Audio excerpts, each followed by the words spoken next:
Continue to track seasonal conditions all weekend long, but you want those extra layers, especially early in the morning here. We've had some high pressure slide in after we had a cold front that brought maybe some sprinkles to Friday night football, but that has easily cleared the area. We even lost almost all of those clouds overnight thanks to this high pressure sliding in. But as we're seeing our winds changed up with that high headed our way, that is going to change our conditions over the weekend as well. We'll see very chilly temperatures early in the morning. So again, you want to stay bundled up. We did have a frost advisory for our northern counties early today as well. We've even made it below freezing, so really need to have those extra layers with you early in the day, and I think even into the afternoon, those lighter layers aren't a bad idea, especially for our Saturday.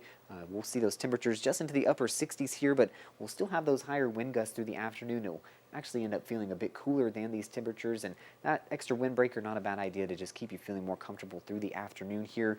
Again, I mentioned we'll be staying seasonal all weekend long. If you're heading out to that walk to end Alzheimer's out in Jefferson City very early tomorrow, Sunday, that will also be a good time to bundle up here. Temperatures will be struggling out of the 50s early in the day. You'll notice a very similar temperature trend, though. We end up back in the 60s for the end of the weekend.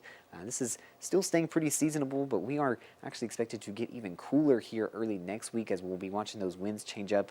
Again, we'll actually have some more southerly flow today thanks to that high pressure once it finally gets off to the east, but that is not going to be with us too long here. We'll actually track a very weak cold front. You can barely even pick that out in our winds. The most noticeable change is just going to be that northerly direction behind that front, and we'll actually see those northerly winds stuck with us almost all of next week here, and even get some of those gusts up to above 25 miles per hour. So we'll certainly want to stay bundled up here by the time we get into our Sunday and Monday. You'll notice that similar trend just continuing early next week, and that will bring some of the coldest temperatures we've had so far this season. As we get into our upper levels, you can actually notice that polar air dipping close to the Midwest by this point. We'll retreat just a bit here. That's why we're expecting some pretty seasonable conditions over the weekend, but by Monday and Tuesday, that northerly flow continues to push that polar air closer, and this is the coldest we will be so far this season here, with lows likely in those mid-20s by Monday and Tuesday night. That's going to spell an end to the growing season, and will likely even still stay chilly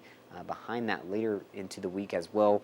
Still tracking those northerly winds there, but we'll get a minor warm-up as we're still staying dry, unfortunately, through all of this. We really need some more moisture getting into mid-Missouri, as all of the state by this point is covered in a drought, but you'll notice not a lick of rain on that 7th day. Unfortunately, we're still just seeing that really dry, cool air anchored in place. Overall, though, not a bad time to head outdoors here for this late October, as we're still seeing even some cooler than average conditions for this time of year.